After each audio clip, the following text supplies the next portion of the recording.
श्रीचैतन्यमनोभीष्टं स्थापितं येन भूतले स्वयं रूपा कदा मह्यं ददाति स्वपदान्तिकं वन्देऽहं श्रीगुरों श्रीयुतापदकमलं श्रीगुरुन् वैष्णवांश्च श्रीरूपं साग्रजातं सहगना रघुनाथान्वितं तं सजीवं साद्वैतं सावधूतं परिजनसहितं कृष्णचैतन्यदेवं श्रीराधाकृष्णपादान् सहगना ललिता श्रीविशाखान्वितांश्च हे कृष्ण करुणा सिन्धो दीनबन्धो जगत्पते गोपेश गोपिका कान्ता राधाकान्त नमोऽस्तुते तप्तकाञ्चन गौराङ्गी राधे वृन्दावनेश्वरी वृषभानुसुते देवी प्रणमामि हरिप्रिये वाञ्छाकल्पतरुभ्यश्च कृपा सिन्धुभ्य एव च पतितानां पावनेभ्यो वैष्णवेभ्यो नमो नमः।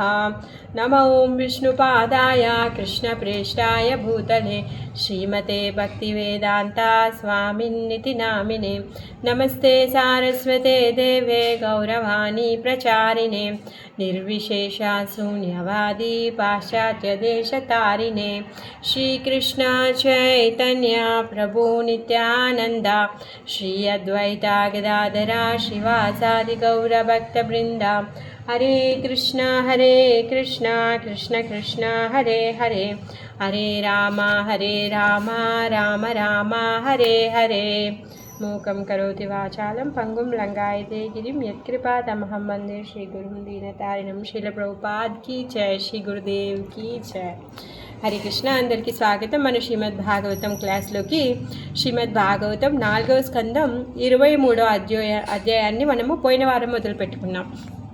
పృథు మహారాజు యొక్క సభకి సనక సనందన సనత్ కుమారులు వచ్చారు. వాళ్ళు ఆయన యొక్క జీవిత లక్ష్యాన్ని ఏ విధంగా పొందాలి అన్నది పృథు మహారాజుకి ఉపదేశించి వాళ్ళు అక్కడి నుంచి నిక్రమించేశారు. తర్వాత తను పృథు మహారాజు ఇంకా తన యొక్క రాజ్యాన్ని అంతా కూడా, తన యొక్క సంపత్తిని ఐశ్వర్యాన్ని అంతా కూడా రాజప్రజలకి, ఆయన పుత్రులకి అందరికీ కూడా పనిచేసి తను రిటైర్మెంట్ అవ్వాలి అనుకున్నారనమాట. తను ఏం చేస్తూ ఉన్నారు, తను ఇప్పుడు అడవికి వెళ్ళి తపస్సు చేయాలి అనేసి అనుకొని భగవద్ధామానికి తను వెళ్ళాలి అని చెప్పేసి నిశ్చయించుకొని భార్య సమేతంగా తను అడవికి వచ్చేసాడనమాట. మరి అక్కడ అడవి ఆయన రాజ్యంలో ఉన్నదే, మొత్తము విశ్వమంతా కూడా ఆయన యొక్క రాజ్యమే. మరి తను అక్కడికి వచ్చి తన సామాన్య మానవుడిలాగా తన యొక్క కార్యకర్మలు అవన్నీ కూడా చేస్తూ ఉన్నాడనమాట. మరి అక్కడ ఏం తింటున్నాడంట, తను కేవలం అక్కడ ఉండేటటువంటి ఫలాలని, ఎండుటాకులని, తర్వాత కొన్నిసార్లు జలాన్ని మాత్రమే, తర్వాత కొన్ని రోజులు వాయు మాత్రమే తాను స్వీకరిస్తున్నాడనమాట. రాజు కదా, మరి ఇన్ని రోజులు అంత గొప్ప రాజ్యాన్ని ఏలుకున్నాడే, రాజ్యంలో ఉన్న ప్రతి ప్రజ కూడా మీరు మాకు రాజుగా దొరకడం మా అదృష్టం అండి, మీరు సాక్షాత్ దేవదేవుడి వలె మాకు దొరికారు అని, కొంతమంది మీరు మాకు సొంత తండ్రిలా మమ్మల్ని చూసుకుంటున్నారని అంతమంది మాట్లాడుతున్నారు. అంతమంది సపర్యలు చేసేవాళ్ళు ఉన్నారు.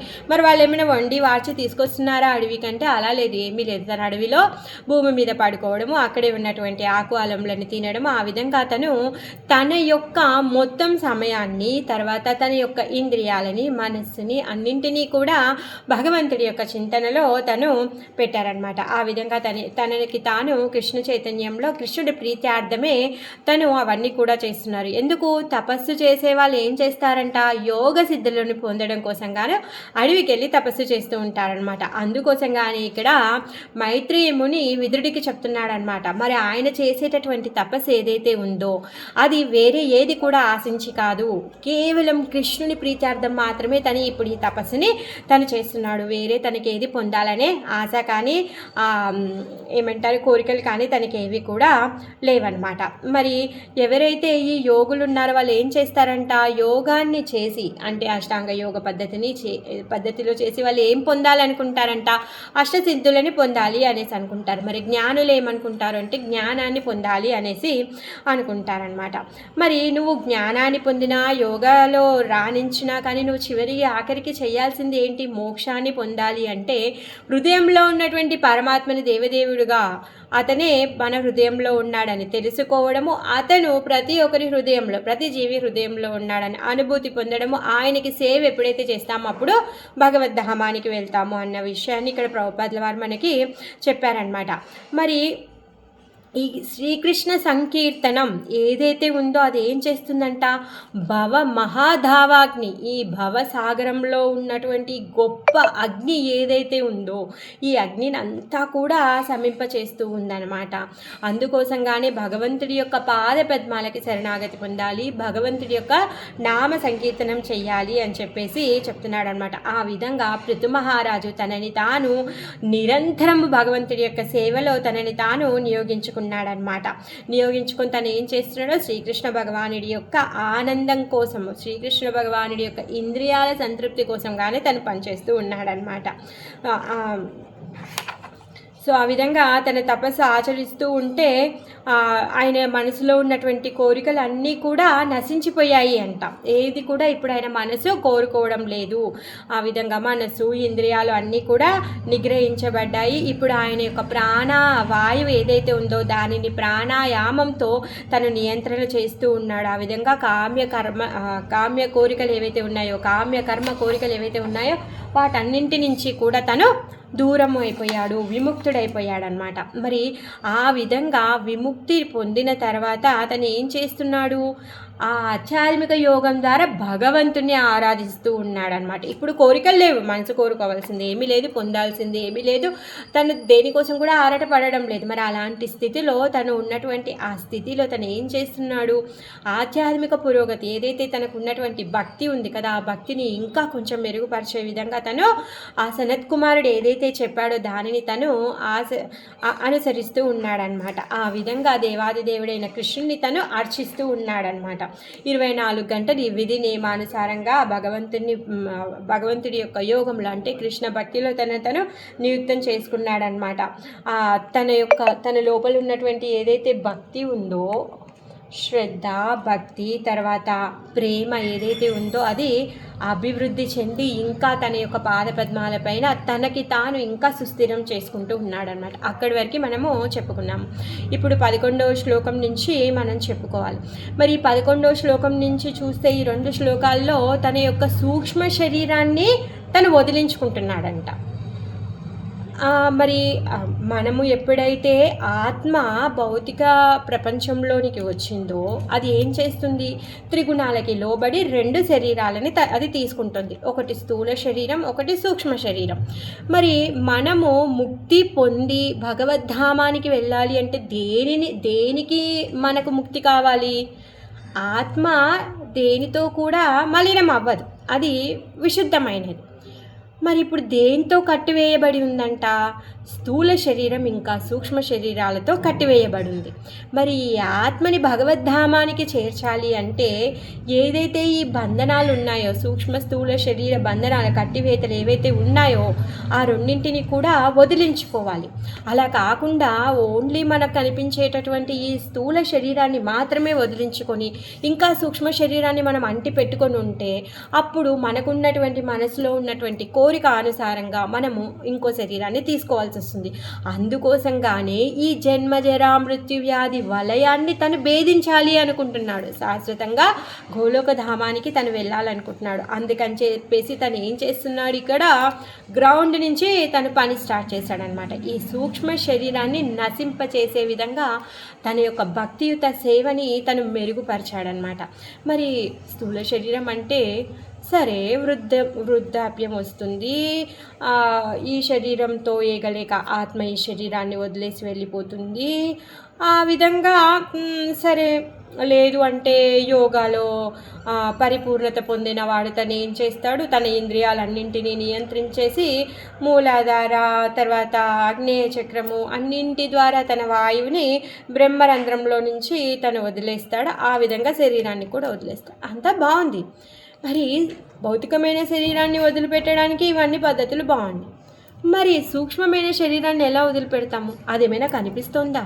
మరి దానిని ఎలా వదిలించుకోగలుగుతాం? మరి సూక్ష్మ శరీరం దేంతో తయారైందంట, మనసు, బుద్ధి, అహంకారాలతో తయారైంది.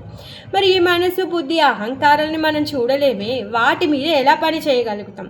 పృథు మహారాజు సాక్షాత్తు తను ఏ విధంగా ఈ మనసు, బుద్ధి, అహంకారాలతో కలిసినటువంటి సూక్ష్మ శరీరాన్ని వదిలించుకోవడానికి ప్రయత్నిస్తున్నాడో ఆ విషయాన్ని మైత్రేయ ముని విదురుల వారికి చెప్తున్నారనమాట.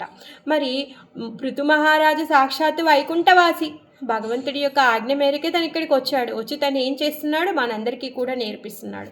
అదేవిధంగా ఇలాంటి గొప్ప భక్తులందరూ నడిచినటువంటి దారిలో మనం నడుస్తూ మన యొక్క ఈ సూక్ష్మ శరీరాన్ని వదిలించుకునే పద్ధతిని కూడా మనం అలవాటు పరుచుకోవచ్చు. ఇది చాలా సులభమైంది కాదండి, చాలా కష్టమైంది. అయినా కానీ మనం ఎప్పుడైతే తెలుసుకుంటామో, ఇప్పుడు శ్రీరామచంద్రుడికి హనుమంతుడు కూడా సేవ చేశారు, ఉడత కూడా సేవ చేసింది. ఎవరికి తగ్గట్టుగా వాళ్ళకి భగవంతుడి యొక్క ప్రేమ అయితే ఇస్తారు. ఇప్పుడు హనుమంతుడు చేశాడు చాలా ఎక్కువగా అని చెప్పేసి హనుమంతుల వారికే ప్రేమిస్తారు, ఉడతకి ప్రేమ ఇవ్వననా లేదే.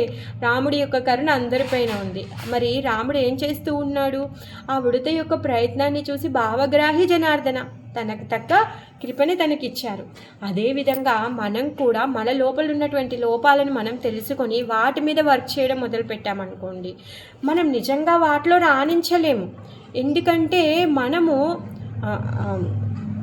ఎంతగా ఇక్కడ కూరుకొని పోయి ఉన్నామంటే వాటిని వదిలించుకోవడం చాలా కష్టము. అలానే వదిలించుకోలేమని కాదు, ఎప్పుడైతే భగవంతుడి యొక్క కృప, గురువుగారి యొక్క అనుగ్రహం మనం లభిస్తుందో, మన యొక్క సాధనలో ఇంకా తీవ్రత మనం పెంచుతామో అప్పుడు ఖచ్చితంగా వాటిని వదిలించుకోగలుగుతాం. మరి వదిలించుకోలేని పక్షంలో మన ప్రయత్నం ఏదైతే ఉందో ఈ సమయంలో ఏదైనా జరగవచ్చు. మరి ఆ ప్రయత్నాన్ని భగవంతుడు చూస్తాడనమాట. ఆ ప్రయత్నాన్ని చూసే భగవంతుడు మనని తన దగ్గరికి తీసుకొని వెళ్తాడనమాట. అయ్యో ఇప్పుడు ఇంత కష్టంగా ఉంది, ఇప్పుడు ఎలా ఎగ్జామ్లో పాస్ అవుతామా, ఇంకెందుకు ఎగ్జామ్ అటెంప్ట్ చేయడం, చదవడం ఎందుకు, వదిలేద్దాము అంటే బాగుంటుందా? లేదు కదా. మన ప్రయత్నం మనం చెయ్యాలి. ఒకవేళ ఉత్తీర్ణులం అయ్యామనుకోండి ఎలానో వెళ్ళిపోతాం. ఒకవేళ ఉత్తీర్ణులం అవ్వకపోయినా కానీ అందులో ఏమేం విషయాలు ఉన్నాయి, ఏం సంగతి అవి మనకు తెలిసి ఉంటుంది. సో వాటిని పొందడం వల్ల ఏం చేయగలుగుతాము, వేటిని కోల్పోతున్నాము, దేన్ని పొందుతున్నామో మనకి తెలిసి ఉంటుంది. సో హ్యాపీ కదా. సో మన ప్రయత్నాన్ని భగవంతుడు మెచ్చుతాడు. అదే భౌతిక ప్రపంచంలో ఎగ్జామ్ అనుకోండి, మన ప్రయత్నాన్ని ఎవరు చూసి మనకేం పెద్ద ర్యాంక్ ఇవ్వరు. కానీ ఆధ్యాత్మిక ప్రపంచంలో అలా కాదే. భావగ్రాహి జనార్దన తను మీ మనసులో ఏమి అర్పించినా కానీ తను స్వీకరిస్తారు. అందరికీ తెలిసిందే కదా, ఒక బ్రాహ్మణుడు ఉంటాడు, చాలా బీదవాడు. తను ఏం చేస్తున్నాడు, తన దగ్గర ఏమీ లేదు, కానీ తను భగవంతుడికి మంచి దివ్యమైనటువంటి కీర్ని తను వండి భగవంతుడికి నివేదన చేయాలి అనేసి అనుకున్నాడు. తన దగ్గర ఏమీ లేదు వండడానికి, పొయ్యి లేదు, పాలు లేవు, బియ్యం లేవు, నెయ్యి లేదు, ఏది లేదు. అయినా కానీ తను ఆ విధంగా చెట్టు కింద కూర్చొని తను మెడిటేట్ చేస్తూ ఉన్నాడు. పొయ్యి వెలిగించాడు, పొయ్యి మీద గిన్నె పెట్టాడు, దాంట్లో పాలు పోసాడు, పాలు మరిగాయి, బియ్యం వేసాడు, బెల్లం వేసాడు, దాంట్లో నెయ్యి వేసాడు, ఇలాచీ పౌడర్ వేసాడు, అంతా అయ్యింది. పొయ్యి కట్టేశాడు. పొయ్యి కట్టేసిన తర్వాత తను తీసుకెళ్ళి కృష్ణుడికి ఆఫర్ చేద్దాం అనుకున్నాడు. అయ్యో ఇంత వేడిగా ఉంటే కృష్ణుడు ఎలా తింటాడు అని చెప్పేసి ఏలు పెడతాడు. ఏలు పెడితే అప్పుడు వేడిగా చెయ్యి కందిపోతుంది, కమిలిపోతుంది వేడికి. అప్పుడు తను మేలుకొచ్చేస్తుంది అనమాట. కళ్ళు తెరిచి చూస్తాడు. అయ్యో నా దగ్గర ఏమీ లేదు భగవంతునికి అర్పించడానికి, నా దగ్గర ఏమీ లేదు, నా పొయ్యి లేదు, నా పాలు లేవు, ఏమీ లేవు. అయినా కానీ తన మనసు ద్వారా అర్పించినటువంటి ఆ కీర్ ఏదైతే ఉందో అది భగవంతుడు స్వీకరిస్తున్నాడు అన్నమాట. ఆ విధంగా మనకి ఇవన్నింటినీ కూడా మనం చేయలేకున్నా కానీ మన మనసు ద్వారా మనము అవన్నింటినీ చేయాలనే కోరిక పెట్టుకొని భగవద్ధామానికి వెళ్ళాలనే కోరికను పెట్టుకొని మన యొక్క భక్తి సాధనని మెరుగుపరుస్తూ మనం ముందుకెళ్ళామనుకోండి, తప్పకుండా భగవంతుడు స్వీకరిస్తాడు. అది నేను చెప్పడం లేదండి, శ్రీమద్ భాగవతం చెప్తుంది, వ్యాసదేవులు చెప్పారు, శ్రీల ప్రభుపాదుల వారు చెప్పారు, ఇప్పుడు మైత్రేయ ముని చెప్తున్నారు. ఎవరైతే ఈ గురు పరంపరలో ఉన్నారో వాళ్ళందరూ కూడా చెప్తున్నారు. అలానే భగవద్గీతలో భగవంతుడు చెప్తున్నాడు, నమే భక్త ప్రణశ్యతి, నా భక్తులు ఎప్పుడు కూడా నశించరు అని చెప్పేసి సాక్షాత్ భగవంతుడే చెప్తున్నాడు. సో మనం అవేదో తెలుసుకుందాం. 11వ శ్లోకం. తస్యానయ భగవతా పరికర్మ శుద్ధ సత్వాత్మనస్తదను స్మరణానుపూర్య జ్ఞానం విరక్తిమదపూర్ణిసితేన యేన విచ్ఛేద సంశయ పదం నిజ జీవకోశం.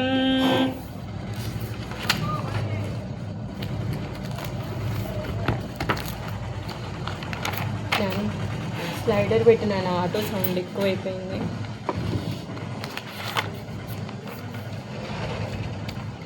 మరి పృథు మహారాజు ఏం చేస్తున్నాడంటే నిరంతరము భక్తి యోగాన్ని తను ఆచరిస్తూ తన మనస్సుని పవిత్రం చేస్తూ ఉన్నాడనమాట.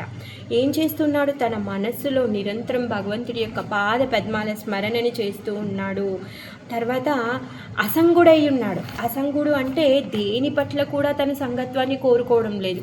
ఏదో తినాలనో, ఏదో పొందాలనో, ఏదో చూడాలనో, దేన్నో స్పర్శించాలనో, ఎక్కడో పడుకోవాలనో, లేకపోతే ఏదో వినాలని దేని పట్ల కూడా తనకి అసలు కొంచెం కూడా కోరిక అనేదే లేదు. అసంగత్వం. రైట్. ఇప్పుడు మనము చిన్నప్పుడు ఏం చేసేవాళ్ళము? చిన్నప్పుడు కదా, అంతకుముందు బాగా టీవీ సీరియల్స్ చూసేవాళ్ళం. ఇప్పుడు ఎవరైనా టీవీ సీరియల్ చూస్తారంటే ఏముంది అందులో, దాంట్లో వేస్ట్ ఆఫ్ టైం అనిపిస్తుందా లేదా? ఆ విధంగా ఎప్పుడైతే తను ఈ విధంగా భగవంతుడి యొక్క చింతనకి ఆ స్థాయికి చెందాడో తనకి దేని పట్ల కూడా అసలు ఆసక్తి అనేది లేదనమాట. ఆ విధంగా తను ఏం చేస్తూ ఉన్నాడు? పోనీ సెంటిమెంటల్గా దాని పట్ల ఆసక్తి వదిలాడా? కాదు. ఉత్తమమైనటువంటి రుచిని తను చూశాడు కాబట్టి తను ఆ జ్ఞానాన్ని పొందాడు. పూర్తి జ్ఞానాన్ని పొందాడు. ఆ పూర్తి జ్ఞానాన్ని పొంది తనకున్నటువంటి డౌట్లన్నింటినీ కూడా తను వదిలేశాడనమాట. వదిలేసి ఆ విధంగా ఆ మిథ్యాహంకార భావాన్ని కూడా తను వదిలేశాడు. ఎప్పుడైతే పూర్తి జ్ఞానాన్ని పొందుతామో, పూర్తి జ్ఞానం అంటే మనం శరీరం కాదు, మనం ఎప్పటికైనా ఇక్కడి నుంచి వదిలేసి వెళ్ళాల్సిందే. మరి అలాంటప్పుడు ఈ మానవ శరీరాన్ని పొందాం కాబట్టి మనం ఏ విధంగా ఈ మానవ శరీరాన్ని ఉపయోగించుకోవాలో తెలుసుకోవాల్సిన బాధ్యత ప్రతి ఒక్క మానవుడికి ఉంది. అది తెలిసిన వాడు ఏం చేస్తాడు? ఆ జ్ఞానం వచ్చిన వాడు ఏం చేస్తాడు? ఈ మానవ శరీరంతో ఏం చేయాలో అదే పనులు చేస్తాడు. ఆ విధంగా తను పూర్తి జ్ఞానాన్ని పొంది ఈ సంశయాలన్నీ, ఇంకేమీ డౌట్ లేదు, పోలేండి చూద్దాము, చచ్చాక ఎవరైనా చూస్తున్నారా, బ్రతుకున్నన్ని రోజులు బాగా తిని బ్రతుకుతాము అనుకుంటూ ఉంటారు కదా జనాలు. అంటే వాళ్ళకి జ్ఞానం లేదు. నిజంగా మనం పుట్టేదానికంటే ముందు ఎక్కడున్నాము, చనిపోయాక ఎక్కడికి వెళ్తాము అన్న జ్ఞానం వాళ్ళకి లేదు. అలాంటి జ్ఞానం లేని వాళ్ళు భగవంతుడి యొక్క భక్తిని స్వీకరించడానికి సంశయిస్తూ ఉంటారనమాట. ఎవరైతే చనిపోయిన తర్వాత ఎక్కడికి వెళ్తాము, పుట్టక ముందు ఎక్కడున్నాము, మనం ఎందుకు ఇలా పుట్టాము అని ఎవరైతే ఆలోచిస్తారో వాళ్ళు చాలా ఫాస్ట్గా భగవంతుడి యొక్క భక్తిని స్వీకరిస్తూ ఉంటారనమాట. అలాంటి వాళ్ళకి ఈ సంశయాలన్నీ కూడా దూరం అయిపోతాయి అన్నమాట. ఎప్పుడైతే ఈ సంశయాలన్నీ దూరం అయిపోతాయో తనలో ఉన్నటువంటి మిథ్యాహంకారం నుంచి బయటకు వచ్చేస్తారు. నేను నాది, నేను చేస్తేనే ఇదంతా అయ్యింది, నేను గొప్ప అనే అప్పుడు ఉండదన్నమాట. ఆ విధంగా ఈ భౌతిక బంధనం నుంచి తను బయటకు వచ్చేస్తాడనమాట. ఇప్పుడు పృథు మహారాజు ఉన్నటువంటి స్థితి అదే. మనము ఆ స్థితికి చేరుకోవాలి అంటే మనం నిరంతరము భగవంతుడి యొక్క పాద పద్మాలను పట్టుకోవాలి, భగవంతుడిని వేడుకోవాలి, హరే కృష్ణ మహామంత్ర జపం చెయ్యాలి. రకరకాలుగా మనం ప్రయత్నిస్తే మనం కూడా అక్కడికి వెళ్తాం. సో నిరంతర భక్తి యోగం చే పృథువు మనసు పవిత్రమే, అతడు భగవత్ చరణార విందములను తదేకంగా చింతింపగలిగాను. ఎలా ఆ శక్తి వచ్చిందంట? మనము జపం చేసేటప్పుడు 7 నిమిషాలు కూడా మన మనసు కుదుటగా ఉండదు. మార్కెట్కి వెళ్తుంది, లేకపోతే బ్రేక్ఫాస్ట్ వండాలి, లేకపోతే ఆ ఇంట్లో వాళ్ళకి బాక్స్ కట్టాలి, ఎన్నో మనకి మనసు తీసుకెళ్తూ ఉంటుంది మనని. మరి ఆ మనసు ఎప్పుడు ఆ స్థితికి వస్తుంది? భగవంతుడి యొక్క పాద పద్మాలపైననే మనం తదేకంగా ఎప్పుడు చింతించగలుగుతాము అంటే నిరంతరము భక్తి యోగా చేయడం వలన. ఇప్పుడు మనకి తెలిసింది, మనం ఎప్పుడైతే దీన్ని నిరంతరం చేస్తూ ఉంటామో మనకు ఆ శక్తి కలుగుతుంది. ముందు టీ కాఫీలను వదిలేసి ఉండేవాళ్ళం కాదు, ఇప్పుడు టీ కాఫీలను వదిలేస్తున్నాం. ఇప్పుడు ఏం పెద్ద కష్టం కాదా మనకి, అవునా కాదా? ఉల్లిగడ్డ ఎల్లిపాయ లేకుండా తినడం కష్టం, తినకుండా ఉండడం చాలా కష్టం. కానీ ఇప్పుడు వాటిని వదిలేసి మనం సహజంగానే ఉండగలుగుతున్నాం. అందరూ కొత్త వాళ్ళు ఏమంటారు, అయ్యో వేయకుండా ఎలా వండుతారండి, వంట ఎలా చేస్తారు, అలా కమ్మగా ఉంటాయా అని అడుగుతారు, అవునా కదా? సో ఇప్పుడు అవేమి మనకేం పెద్ద ఇష్యూస్ లాగా కనిపించవు. అదేవిధంగా మన యొక్క భక్తియుత సేవ ఏదైతే ఉందో మనం చేసేదాన్ని మనము నిరంతరం చేయడము. మనం ఈరోజు 10 నిమిషాలు భగవన్నామ జపం చేసామనుకోండి, దాన్ని రేపు 20 నిమిషాలకి పెంచడం. సరే మీకు 20 నిమిషాలకి కుదరకపోతే దాన్ని 12 నిమిషాలకు పెంచడం, 14 నిమిషాలకు పెంచడం. ఆ విధంగా మన యొక్క భక్తి కార్యాలు ఏవైతే ఉన్నాయో, 1 గంట చేసేవాడు 1:30 గంటకి, ఒక పూట చేసేవాడు 1:30 పూటకి, ఆ విధంగా మన యొక్క భక్తి కార్యాలు ఏవైతే ఉన్నాయో వాటిని పెంచుతూ వెళ్తే అప్పుడు ఏమవుతుందంట, మనము కూడా భగవంతుడి యొక్క పాద పద్మాలని నిరంతరం చింతించగలుగుతాము. మరి నిరంతరం చింతించగలగాలి అంటే తెలిసి ఉండాలి. ఇప్పుడు ఒక దాని గురించి వింటేనే మనం దాని గురించి మనం ఆలోచించగలుగుతాం. మరి భగవంతుడి యొక్క గొప్పతనం కూడా మనం తెలిసి ఉండాలి. మనం తెలుసుకోకుండా ఉంటే మనము ఆయనని మెడిటేట్ చేయలేము. మరి అందుకే నిత్యం భాగవత సేవయ అనేసి వ్యాసదేవుల వారు చెప్పారు. ప్రభుపాదుల వారు కూడా చెప్తున్నారు. ప్రతి ఒక్కరు కూడా చెప్తున్నారు. ఎందుకంట నిత్యం భాగవత సేవయ చేయాలి? ఎందుకంటే భాగవత సేవ భగవంతుడి యొక్క కథాశ్రవణం. ఎప్పుడైతే భగవంతుడి యొక్క గొప్పతనాన్ని మనం వింటామో అప్పుడు భగవంతుడి పైన ఆధారపడడం మనం నేర్చుకుంటాము, లేకపోతే నేర్చుకోలేము. స్వయంగా భగవంతుడు భక్తులని రక్షించడం కోసం కాను తను ఎటువంటి రూపాన్నైనా తీసుకుంటాడు అని చెప్పేస్తే సరిపోతుందా? సాక్షాత్తు భాగవతంలో భగవంతుడు నరసింహస్వామి అవతారంలో వచ్చి ప్రహ్లాదుల వారిని రక్షించడానికి వచ్చారు అని ఎప్పుడైతే మీరు వింటారో అప్పుడు భగవంతుడు భక్తులని రక్షించడానికి తను ఏ రూపాన్నైనా తీసుకోగలుగుతాడు, అంత సమర్థుడు అని అర్థమవుతుంది. మరి పోనీ మాకంత భక్తి లేదండి, మాకేదో ఆస్తి కావాలి, పాస్తి కావాలి, మరి అలాంటప్పుడు మేమేం చేయాలి? భగవద్గీతలో భగవంతుడు చెప్తున్నాడు. అందుకే మీరు ముక్తి కావాలన్నా, అర్థం కావాలన్నా, మోక్షం కావాలన్నా, ఏది కావాలన్నా మీరు నా దగ్గరికి వచ్చేయండి, నేను ఇచ్చేస్తాను అని చెప్తున్నారు. మరి అలానే చెప్పి ఊరుకున్నారా? ధ్రువ మహారాజు తన తాతగారి తండ్రి కంటే గొప్ప రాజ్యం అడిగారు. అడిగితే తను ఏం చేశారు? దానికంటే గొప్ప రాజ్యం లేదు, ఇంకా వైకుంఠమే ఉందని తన వైకుంఠాన్ని ఇచ్చేశారు. అవునా? సో ఆ విధంగా మనం ఎప్పుడైతే భగవంతుడి యొక్క కథా శ్రవణం చేస్తామో అప్పుడు భగవంతుడి పైన మనకి నమ్మకం కలుగుతుంది. సరేలేండి, మీరంటే కృష్ణ భక్తులు కాబట్టి ఎప్పుడు చూసినా కృష్ణుడి మీద నమ్మకం గురించి చెప్తారు. కృష్ణ నమ్మకం అదే చెప్తారు. అలా కాదు. మేము మా సొంత ప్రయత్నంతో మేము ఏదైనా సాధించగలుగుతాం, మాకు ఆ శక్తి ఉంది అని అనుకున్నారనుకోండి, ఏమైనా సాధించగలుగుతారా? అజీర్తి వచ్చిందనుకోండి, కడుపులో ఉన్న తిండిని కూడా అరగదీసుకోలేము భగవంతుడి దయ లేకపోతే. అవునా కదా? ఎందుకంటే భగవద్గీతలో భగవంతుడు చెప్తున్నారు, నేను కడుపులో నేను వైష్ణవ రాజ్ఞిలాగా ఉన్నాను, సో మీరు తిన్నటువంటి ఆహారాన్ని అంతా కూడా పచనం చేస్తున్నాను అని. మనము తిన్న తిండిని అరిగించుకునే శక్తి మనకు లేదు. మనం ఏం చేయగలుగుతాము? అందుకే మనం చేయాల్సింది ఒకటే, భగవంతుడి మీద ఆధారపడము. మరి భగవంతుడి మీద ఆధారపడితే ఆయన పైన నమ్మకం పెరగాలి అంటే నిత్యం భాగవత సేవ చేయాలి. ఎప్పుడైతే నిత్యం భాగవత సేవ చేస్తామో అప్పుడు నిరంతరము భగవంతుడి యొక్క పాద పద్మాలను చింతించగలుగుతామన్నమాట. ఇప్పుడు పృథు మహారాజు తన ఆ స్థితిలో ఉన్నారు. ఏంటి? తను నిరంతరము నిరాటంకంగా, అంటే ఏదో 2 గంటల పాటు నిరంతరంగా చేసి బ్రేక్ ఇచ్చడం అలా కాదు. నిరంతరము నిరాటంకంగా తను ఏం చేస్తున్నాడు? తదేకంగా కాన్సన్ట్రేషన్తో, మనకి ఎప్పుడైతే బాగా బాధ కలుగుతుంది, ఏడిపిస్తుందో మనం భగవంతుని ప్రే చేస్తూ ఉంటాం కదా, ఆ విధంగా తను తదేకంగా భగవంతుడి యొక్క పాద పద్మాలని తను చింతిస్తూ ఉన్నాడనమాట. అందుకే ఇప్పుడు తను ఆ స్థితికి చేరుకున్నాడు కాబట్టి తను మిగిలిన అన్ని విషయాల పట్ల కూడా తను అసంగుడైపోయాడు అంటే ఏదో ఊరికనే కాదు, పూర్తి జ్ఞానంతో అసంగుడయ్యాడు. సో నేను ఇప్పుడు టీవీ చూడడంలో నాకేం వస్తుంది లాభము? ఏమీ లేదు. దాంతో వచ్చేటటువంటి జ్ఞానం ఏంటి? ఏమీ లేదు. అదే నేను భాగవతం విన్నాను అనుకోండి, అప్పుడు భగవంతుడి యొక్క కథాశ్రవణం ఏం చేస్తుంది? నా హృదయ మాలిన్యాన్ని తొలగిస్తుంది. మీరు ఎప్పుడైతే భగవంతుడి యొక్క కథాశ్రవణం పట్ల మీరు ఆసక్తులు అవుతారో, మీరు స్పెషల్గా టీవీని అంటే మీరు పని కట్టుకొని దాన్ని వదిలేయడం కాదు, దానంతలా అదే వదిలిపోతుంది అనమాట. ఆ విధంగా ఆ పూర్తి జ్ఞానంతో తనకి ఏమీ డౌట్స్ లేవంట. నేను ఇప్పుడు భగవంతుడి యొక్క పాదపద్మాలని శరణాగతి పొందాను కాబట్టి అయ్యో నేను స్వర్గానికి వెళ్ళి ఎంజాయ్ చేయడం పోతుందేమో, లేకపోతే సత్యయుగంలోకి వెళ్ళి యుగ అంతాలుగా నేను బ్రతికి ఉండి లేకపోతే అలా చేయొచ్చు కదా, అవేమి తనకి సంశయాలు అనేటివి ఏమీ కూడా లేవన్నమాట. No doubts. ఇంకా నేను నాది అనే మిథ్యాహంకారం అతనికి లేనే లేదు. ఆ విధంగా తను మొత్తం భౌతికమైనటువంటి బంధనాల నుంచి అన్నింటి నుంచి కూడా తను దూరుడయ్యాడనమాట. అతడు పూర్తిగా అసంగుడై పూర్ణ జ్ఞానమును బడిసి సర్వ సంశయ దూరుడయ్యను. ఆ విధంగా అతడు మిథ్యాహంకారం నుండి భౌతిక భావన నుండి విడివడను. సో ఆ విధంగా తను అన్నింటి నుంచి కూడా విడిపోయాడనమాట. ఇక్కడ ఆచార్యులు ఏం చెప్తున్నారు అంటే, ఎవరైతే భక్తిదేవికి ప్రార్థన చేస్తారో, మరి భక్తిదేవిని ప్రార్థించినప్పుడు అంటే భక్తిదేవి యొక్క ఆశ్రయాన్ని పొందినప్పుడు, భక్తిదేవి కంటే చాలామంది పరిచారికలు ఉన్నారంట, సర్వెంట్స్ ఉన్నారంట.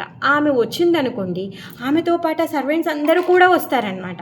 రాజు వచ్చాడనుకోండి, రాజు వెనుక ఆయనకు ఉన్నటువంటి పర్సనల్ సర్వెంట్స్, సెక్యూరిటీ గార్డ్స్ వాళ్ళందరూ కూడా వస్తారు. మీరు స్పెషల్గా ఏమి వాళ్ళని ఇన్వైట్ చేయాల్సిన అవసరం లేదు, రాజుతో పాటు వాళ్ళందరూ కూడా వస్తారు. అదేవిధంగా మీరు ఎప్పుడైతే భగవంతుని యొక్క భక్తిని మీరు స్వీకరిస్తారో మరి ఆ భక్తి ఎవరంట?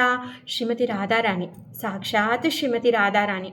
మరి ఆ శ్రీమతి రాధారాణి యొక్క పరిచారికలు ఎవరు అంటే ఈ కామ్యకర్మలు, భౌతిక భోగాలు, యోగ సిద్ధి సాధన, వీళ్ళందరూ కూడా ఆమె యొక్క పరిచారికలు అనమాట. ఈ కామ్యకర్మలు భోగించాలనుకునేటివి ఏవైతే ఉన్నాయో వాళ్ళందరూ కూడా శ్రీమతి రాధారాణి యొక్క సర్వెంట్స్ అనమాట. సో మనం అందరం దేనికోసం పాటుపడుతూ ఉన్నాము? మన యొక్క ఇంద్రియాలను తృప్తిపరచడం కోసం మనం పాటుపడుతున్నాం. ఉత్తమమైన స్థితి పొందడమో, మంచి ఇల్లు కట్టుకోవడమో, లగ్జరీ కార్ కొనుక్కోవడమో, ఐఫోన్ కొనుక్కోవడమో, లేకపోతే రకరకాల పట్టు చీరలు కొనుక్కొని మేమే అందరిట్లో చాలా గొప్పగా తయారవుతామని చూయించుకోవడము, ఇలాంటివన్నిటి కోసమే మనము తాపత్రపడుతూ ఉంటాం, ప్రయత్నిస్తూ ఉంటాం, వాటిల్లో ఆనందాన్ని వెతుకుతూ ఉన్నాం. మరి వాళ్ళందరూ కూడా ఏవైతే ఈ కామ్యకర్మలు అవన్నీ ఉన్నాయో వాళ్ళందరూ కూడా శ్రీమతి రాధారాణి యొక్క సేవకులు. మరి మనం ఎప్పుడైతే శ్రీమతి రాధారాణి యొక్క సేవకులుగా మారామనుకోండి, ఆటోమేటిక్గా ఇవన్నీ కూడా మనము పొందుతాము. అందుకే భక్తిదేవి యొక్క ఆశ్రయాన్ని పొందడం వలన మన యొక్క భోగవాంఛలన్నీ కూడా నెరవేరిపోతాయి, ఈ భావబంధాల నుంచి విడుదలైపోతాము, అష్టసిద్ధులను కూడా మనం పొందుతాము. అందుకే ఎవరైతే భక్తి యోగంలో ఉంటారో వాళ్ళు స్పెషల్గా ప్రయత్నించాల్సిన అవసరం లేదు. వాళ్ళకు ఉన్నటువంటి కోరికల్ని నెరవేర్చుకోవడం కోసము, అది భౌతికం కావచ్చు, ఆధ్యాత్మికం కావచ్చు. భగవంతుడు ఏమన్నారు? ఎవరైతే నాకు శరణాగతి పొందుతారో వాళ్ళ యొక్క బాగోగులు చూసుకునేటటువంటి బాధ్యత నాది అని చెప్పారు. మరి బాగోగులు అంటే అది భౌతికమైంది కావచ్చు, ఆధ్యాత్మికమైంది కావచ్చు. ఇప్పుడు పిల్లోడు ఉన్నాడండి, ఎగ్జాంపుల్, వాడు ఏడుస్తున్నాడు, వాడికి ఐస్ క్రీమ్ అంటే పడదు, ఐస్ క్రీమ్ కావాలని ఏడుస్తున్నాడు. కానీ ఆ పిల్లోడు చాలా బుద్ధిమంతుడు, అమ్మ నాన్న ఏది చెప్తే అది వింటాడు. మరి వాడు అలా ఏడుస్తూ ఉన్నాడు, తండ్రి ఏం చేస్తాడు? అప్పుడప్పుడు ఐస్ క్రీమ్ కూడా ఇప్పిస్తాడు, అవునా? అలానే భగవంతుడు కూడా మన లోపల ఉన్నటువంటి భౌతిక వాంఛలు ఏవైతే ఉన్నాయో వాటిని కూడా తను పోషిస్తూ ఉంటాడు. అందుకే నేను బాగోగులను చూసుకుంటాను అని చెప్పాడనమాట. మనం ఎప్పుడైతే భగవంతుడి యొక్క భక్తి చేయడం మొదలుపెట్టామో మనకున్నటువంటి అన్ని కోరికలు కూడా నెరవేరుతాయి. అందుకే భగవంతుడి యొక్క పాద పద్మాల శరణాగతి పొందండి అని చెప్పేసి ఆచార్యులు చెప్తున్నారనమాట. ఆ భక్తిని, భగవంతుడి యొక్క పాద పద్మాల యొక్క భక్తిని స్వీకరించాలి. ఆ రాధారాణి దగ్గరికి వెళ్ళి మనం ప్రార్థించడం వలన మిగిలిన రాణులు ఎవరైతే ఉన్నారో ఆధ్యాత్మిక కోరికలు, అష్టసిద్ధులు, కామ్య వాంఛలు, ఇవేవైతే ఇవన్నీ ఉన్నాయి చూడండి, ఈ రాణులందరూ కూడా ఆటోమేటిక్గా మన ఇంటికి వచ్చేస్తారనమాట. అందుకే ఆ భక్తిలో ఉన్నటువంటి వాళ్ళ దగ్గర ఉన్నటువంటి సంపత్తి ఇంకెవరి దగ్గర కూడా ఉండదు. అష్టాంగ యోగ పద్ధతిలో వెళ్ళిన వాళ్ళ దగ్గర కూడా ఇంత సంపత్తి ఉండదు. తర్వాత జ్ఞాన మార్గంలో వెళ్ళిన వాళ్ళ దగ్గరికి కూడా ఇంత సంపత్తి ఉండదు. నిరాకార మార్గంలో వెళ్ళిన వాళ్ళ దగ్గరికి కూడా ఇంత సంపత్తి ఉండదు.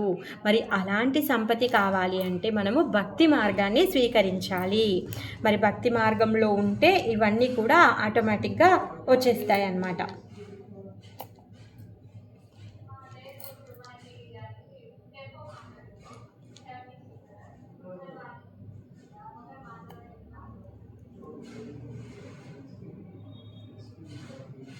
ఇక్కడ చెప్తున్నారు చూడండి, బిల్వమంగళ ఠాకూర్ వారు కృష్ణ కర్ణామృతంలో రాశారనమాట. హే ప్రభు, నేను నీ ఏడ అకుంఠితమగు భక్తిని కలిగి ఉన్నచో స్వయంగా నీవు నా ఎదుట ప్రత్యక్షము కాగలవు. కర్మ జ్ఞానముల ఫలములైన ధర్మార్థ కామ మోక్షములు పరిచారిక గణమై నా యాజ్ఞకే వేచియుందురు అని ప్రార్థించెను. అంటే ఎప్పుడైతే భగవంతుడి యొక్క పాద పద్మాల పట్ల మనకి ఆకర్షణ ఉండి ఆయన యొక్క సేవ చేస్తామో ఈ ధర్మార్థ కామ మోక్షాలన్నీ కూడా ఏం చేస్తాయంట? ఆ భక్తుడి యొక్క ఆజ్ఞలను స్వీకరిస్తాయి అన్నమాట. ఆ విధంగా ఎవరైనా సరే ఆ భక్తుడు ఏం చేస్తాడంట, భక్తి యోగంలో పురోగతి చెందడం వల్ల తను అప్రయత్నంగానే, తను పెద్దగా తాపత్రయపడకుండా కానీ ఈ భౌతిక దేహం పట్ల తను నిరక్తుడవుతాడు. అప్పుడు తను ఆధ్యాత్మికంగా తన దేహము ప్రకటమవుతుంది అన్నమాట.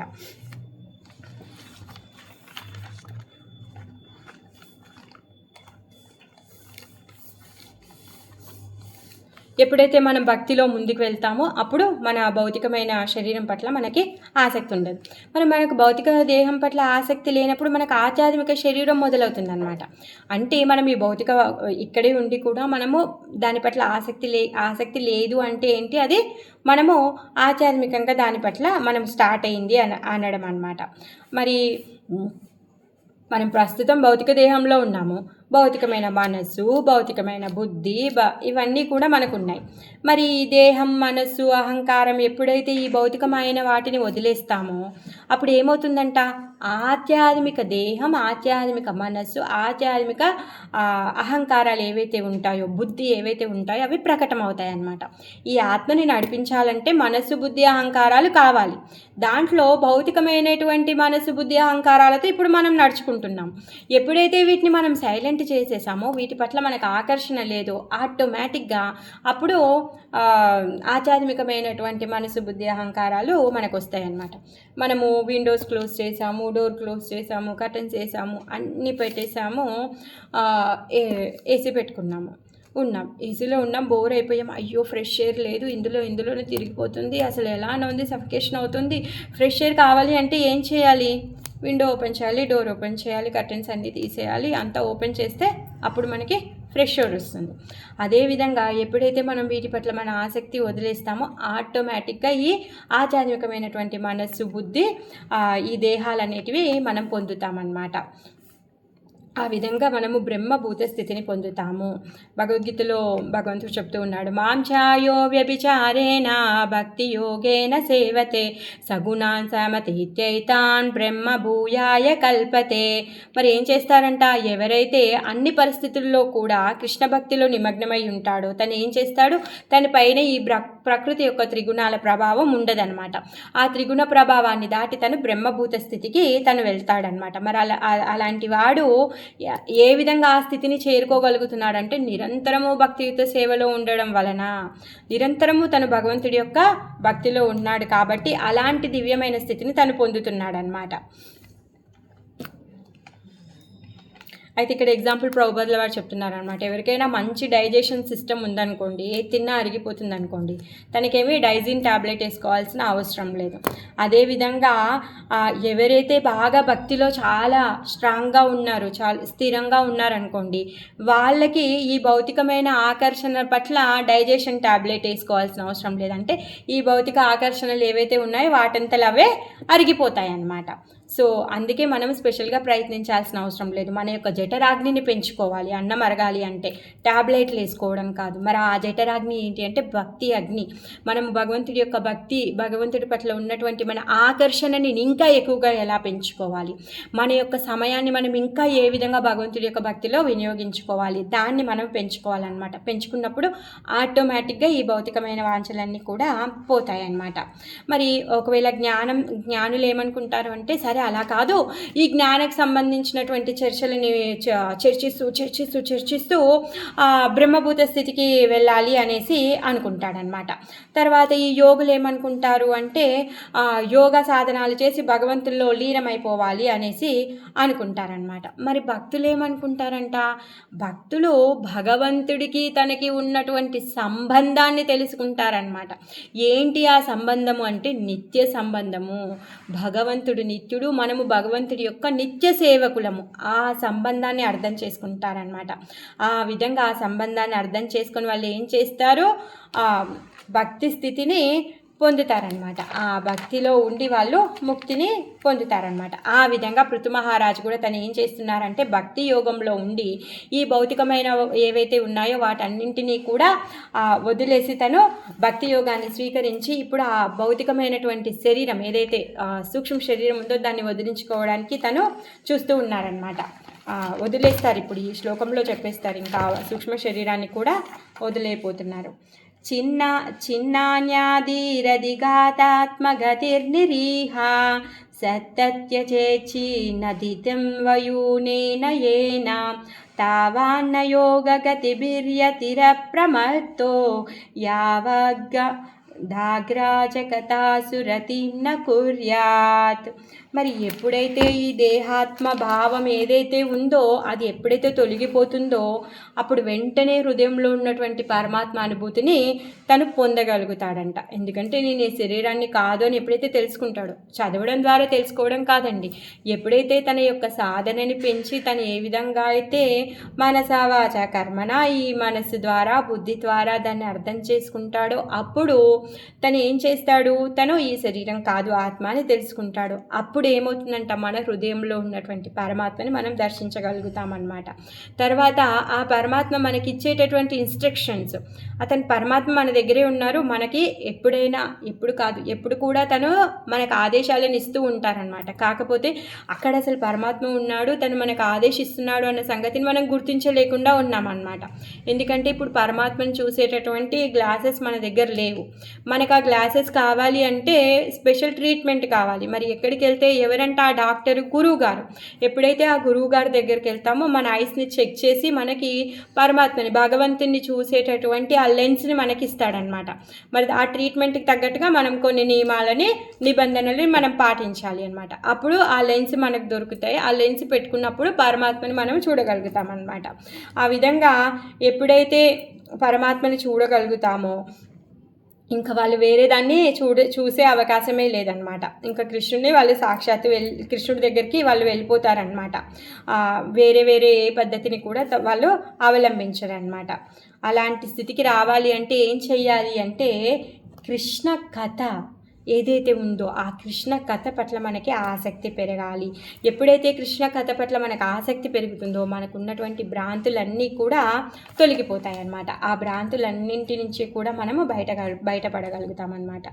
దేహభావన పూర్తిగా తొలగినంతటా పృథువు శ్రీకృష్ణ భగవానుడు ఎల్లరి హృదయంలో పరమాత్మ రూపమున విరాజమానుడై ఉన్నాడని అనుభూతం అనర్చుకొనెను. ఆ విధంగా దేవదేవుని నుండి ఉపదేశం నందగలిగి అతడు సమస్త యోగ జ్ఞాన అభ్యాసములను విడిచెను. తనకు ఉన్నటువంటి ఏదైతే జ్ఞాన యోగ అభ్యాసాలు ఏవైతే ఉన్నాయో వాటన్నింటినీ కూడా తను వదిలేశాడు. ఎందుకు, సాక్షాత్ భగవంతునే తను దర్శనం చేసుకుంటూ ఉన్నాడనమాట. మరి భక్తుడికి యోగ జ్ఞానాలతో పని లేదంట. ఎందుకో తను భగవంతుడి యొక్క సేవకుణ్ణి అని తను నమ్మాడు కాబట్టి. అల్టిమేట్ ఫైనల్ ఏదైతే 10th క్లాస్లో ఉందో ఆ సిలబస్ తనకు వచ్చేసింది. 3rd క్లాస్ 7th క్లాస్ సిలబస్కి తను పాటుపడాల్సిన అవసరం లేదనమాట.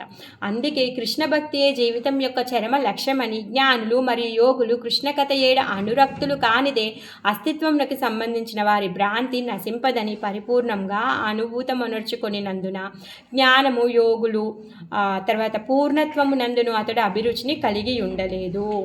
ఎందుకంటే తనకు తెలుసంట ఏంటి, ఈ జ్ఞాన మార్గంలో కానీ యోగ మార్గంలో కానీ భగవంతుడికి మనము సేవకులము, అది నిత్య సంబంధము అన్న దాన్ని తెలుసుకోలేమంట. అందుకోసంగానే ఈ మార్గాల్లో తను వెళ్ళలేదు. కృష్ణ కథ పట్ల తన ఆసక్తిని పెంచుకొని భక్తి మార్గంలో ఇప్పుడు పృథు మహారాజు వెళ్తున్నాడనమాట. అందుకే తనకు తెలిసిన విషయమే కాబట్టి తను ఇప్పుడు ఆ మార్గాల్లో వెళ్ళాలి అనేసి అనుకోవట్లేదన్నమాట. మరి ఈ దేహంలో ఉన్నామనుకోండి, అప్పుడు ఏం ఆలోచిస్తూ ఉంటాం, అయ్యో ఈ అష్టాంగ యోగం చేయాలి, లేకపోతే ఈ జ్ఞానాన్ని పొందాలి అనేసి మనకు అది కూడా ఆకర్షణ ఉంటుంది అన్నమాట.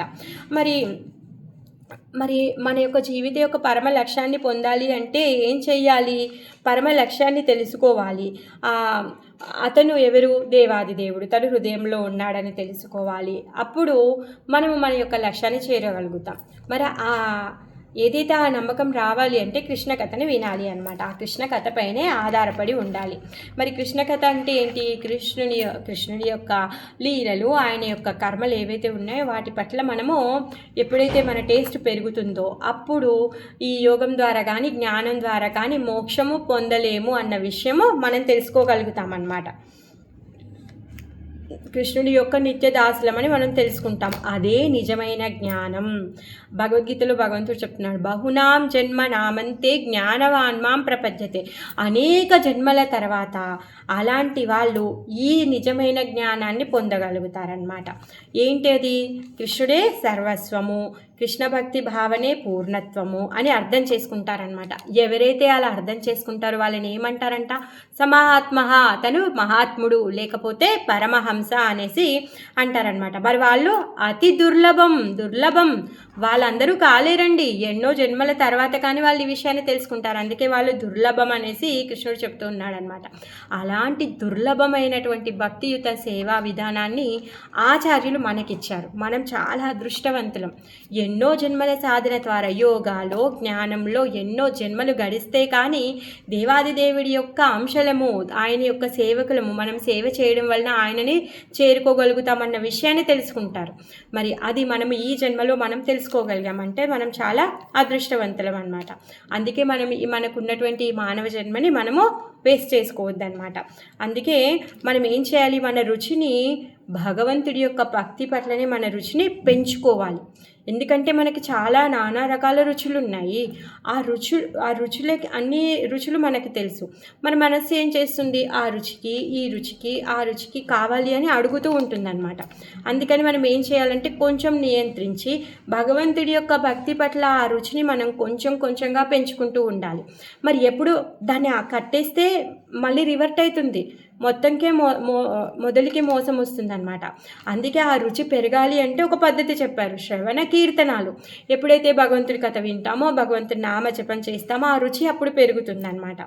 అప్పుడు తను ఇంకా దేని పట్ల కూడా ఆకర్షితుడు అవ్వడనమాట. అప్పుడు మనసు బుద్ధి ఇవన్నీ కూడా భగవంతుడి పట్ల తను నియుక్తం చేస్తాడు. కాబట్టి ఈ భౌతికమైనటువంటి మనసు బుద్ధి అహంకారాలన్నీ కూడా వదిలేసి వెళ్ళిపోతాయి అన్నమాట తనని.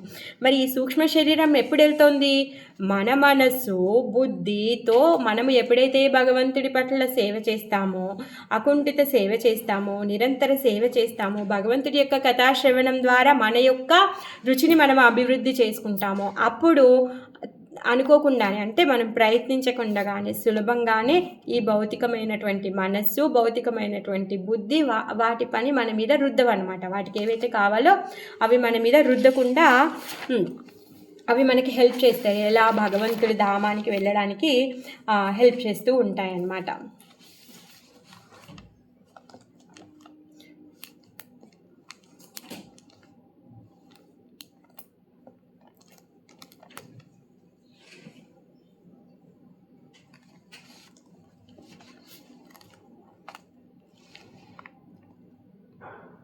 ఎందుకంటే మన మనసు ఎలాంటిది అంటే, ఒక్కొక్కసారి ఏదైనా తప్పు అయిందనుకోండి, అప్పుడు వాళ్ళని క్షమించేయాలనిపిస్తుంది. మాటకి ఏదో మాట్లాడేస్తాము, ఏదో అరచేస్తాము. కానీ అయ్యో ఇలా చేసేది లేకుండే అనవసరంగా ఎక్కువగా రియాక్ట్ అయినట్టున్నాము, పోనీలే క్షమించేస్తే అయిపోతుంది కదా అని అనిపిస్తుంది. కానీ ఏం చేస్తుంది తెలుసా, మనసు ఇమీడియట్గా అసలు ఆయన ఏమన్నా సరిగ్గా అన్నాడా, గుర్తుందా, ఇంతటి మనిషిని పట్టుకొని అలానే మాట్లాడేది, నేనేం చేస్తాను తనకు తెలీదా. మనసు ఏం చేస్తుందంటే మళ్ళీ ఏం చేస్తుంది అంటే ఆ ఎదుటి వాళ్ళ లోపాలని, వాళ్ళ తప్పులని ఎత్తి చూపిస్తూ ఉంటుందన్నమాట. ఆ విధంగా మనకు తెలియకుండానే ఈ రోగం పెరిగిపోతూ ఉంటుందన్నమాట. మరి ఈ రోగాన్ని మనం కంట్రోల్ చేయాలి అంటే మనంతలో మనం ఈ రోగాన్ని కంట్రోల్ చేయలేమన్నమాట. అందుకే మనం ఏం చేయాలి అంటే ఈ భగవంతుడి పట్ల ఉన్నటువంటి అనురాగాన్ని పెంచుకుంటూ ఉంటూ మన లోపల క్షమించే గుణాన్ని కూడా పెంచుకుంటూ ఉండాలన్నమాట.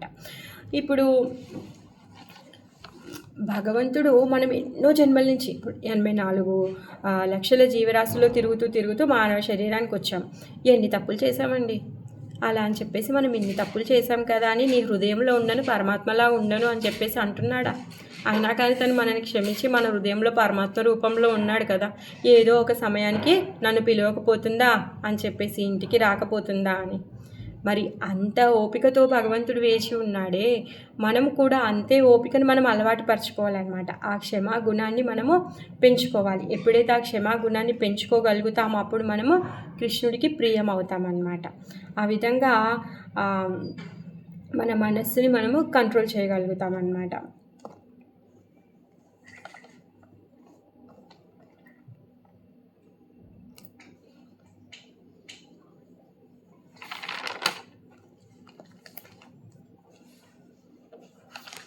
ఇప్పుడు తను స్థూల శరీరాన్ని వదలడానికి ట్రై చేస్తున్నాడు అనమాట. ఏవం సవీర ప్రావరః సయోజ్యాత్మానమాత్మని బ్రహ్మభూతో దృఢం కాలే తత్యాజ స్వం కలేవరం. ఇప్పుడు ఏమనుకుంటున్నాడంటే తన స్థూల శరీరం ఏదైతే ఉందో, ఈ పాంచభౌతిక శరీరం ఏదైతే ఉందో, ఈ పాంచభౌతిక శరీరాన్ని వదిలిపెట్టడానికి తను ప్రయత్నిస్తూ ఉన్నాడనమాట. ఎందుకంటే తన మనస్సుని కృష్ణుడి యొక్క పాదపద్మాలపైన నిలబెట్టేశాడు. మరి ఈ బ్రహ్మభూత స్థితిలో తను ఉన్నాడు. మరి భౌతిక దేహాన్ని త్యజించేయాలి. ఇప్పుడు భౌతికమైనటువంటి సూక్ష్మ శరీరాన్ని వదిలేశాడు. మిగిలింది ఏంటి? ఇప్పుడు ఎప్పుడైతే మన భౌతికమైనటువంటి మనసు పని చేయట్లేదో ఆధ్యాత్మికమైన మనసు పని చేయడం మొదలుపెట్టినప్పుడు తను ఏమనుకుంటున్నాడంటే ఇప్పుడు ఇంకా చాలు, ఇప్పుడు ఈ శరీరాన్ని వదిలేయాలి అని చెప్పేసి తను ఫిక్స్ అయిపోయాడనమాట. మరి ఎందుకు తను ఎంత త్వరగా శరీరాన్ని వదిలేయాలి అనుకుంటున్నాడు? ఆ చావు ఎప్పుడు వస్తే అప్పటిదాకా వెయిట్ చేయొచ్చు కదా. అయితే పృథు మహారాజు ఏమనుకుంటున్నాడంటే ఇంకా అన్ని విషయాలు నాకు తెలుసు కాబట్టి నేను ఇంకా చావు వచ్చేంత వరకు బ్రతికి ఉండడం ఎందుకు, ఈ యోగా కూడా తనకి తెలుసు, అష్టాంగ యోగా కూడా తెలుసు. ఎందుకు? యోగులు యోగ సాధన ద్వారా వాళ్ళ యొక్క ప్రాణవాయువుని బ్రహ్మరంధ్రం ద్వారా వదిలేస్తారు. ఆ విధంగా ఇప్పుడు తను ఆ యోగులు చేసినటువంటి క్రియని చేసి తన యొక్క శరీరాన్ని తను వదిలేస్తున్నాడు అనమాట. ఎందుకు ఆ విధంగా చేస్తున్నాడంటే తనకు తెలుసు కాబట్టి తను చేస్తున్నాడు. మనం ఆ విధంగా మనం చేయలేము. మనం భగవంతుడి యొక్క పాదపద్మాల స్మరణ మనం చేస్తూ ఉండాలన్నమాట. పృథు మహారాజు సాక్షాత్ వైకుంఠ, సో భగవంతుడి యొక్క శక్తావేశ అవతారం కాబట్టి తను ఆ పనులు చేయగలుగుతాడనమాట. ఇప్పుడు తన స్థూల శరీరాన్ని వదిలేయడానికి నిశ్చయించుకున్నాడనమాట. కాలక్రమంలో పృథువు దేహంని త్యజించవలసి వచ్చినప్పుడు అతడు మనస్సును శ్రీకృష్ణ పాదార విందముల పైననే స్థిరముగా నిలిపెను. ఆ విధంగా అతడు పూర్తిగా బ్రహ్మభూత స్థితిలోనే నిలిచి భౌతిక దేహమును త్యజించను. సో ఇంకా ఇప్పుడు భౌతిక శరీరాన్ని వదిలేయాలి అన్నప్పుడు ఏమనుకుంటున్నాడు? ఇప్పుడు తన మనస్సుని భగవంతుడి యొక్క పాదపద్మాలపైననే పెట్టాడనమాట. భగవద్గీతలో భగవంతుడు చెప్తున్నాడు, ఎం వాపి స్మరణ్ భావం చర్చంతే కలేవరం తం ఏవేతి కౌంతేయ సదా తద్భావ భావితః. ఏంటంట? మనం చనిపోయేటప్పుడు మనం ఏదైతే ఆలోచిస్తామో, ఏదైతే మన మనసులో కోరిక ఉంటుందో దాని ప్రకంగానే శరీరం తీసుకుంటూ ఉంటాం. మరి ఎవరైతే భగవంతుడి యొక్క నామాన్ని జపిస్తారో వాళ్ళు మాత్రమే భగవద్ధామానికి, వైకుంఠానికి, గోలోకానికి వెళ్ళగలుగుతారనమాట. ఇదే ప్రతి జీవి యొక్క సార్థకమైనటువంటి మీటర్. ఇదే ఏమంటారు? పాస్ మార్క్స్ అంటే అంతే నారాయణ స్మృతి. మనం చనిపోయేటప్పుడు మనము భగవంతుడి యొక్క నామం గుర్తుకొచ్చిందనుకోండి, సో మనం వైకుంఠం, గోలోకానికి వెళ్ళిపోతాం. భగవంతుడి యొక్క నామం గుర్తుకు రాలేదు, అబ్బో చాలా వేడిగా ఉంది, తినడానికి చల్లగా ఐస్ క్రీమ్ ఉంటే బాగుండు, అది గుర్తుకొచ్చింది అనుకోండి, గోవింద, ఐస్ క్రీమ్ కోసం మళ్ళీ నేను పుట్టాల్సింది. అలా కాదు, అబ్బా అసలు ఎంత వేడిగా ఉంది, ఏసీ ఉంటే బాగుండు, సో గోవింద, ఏసీ కోసం పుట్టాల్సింది. అలా కాదు, అసలు ఎక్కడికో ఊటీకో కొడైకెనాల్కో వెళ్తే బాగుండు, గోవింద, ఆ ఊటీలోనే కొడైకెనాల్లోనే గాడిదలాగా పుట్టాల్సి వస్తుంది.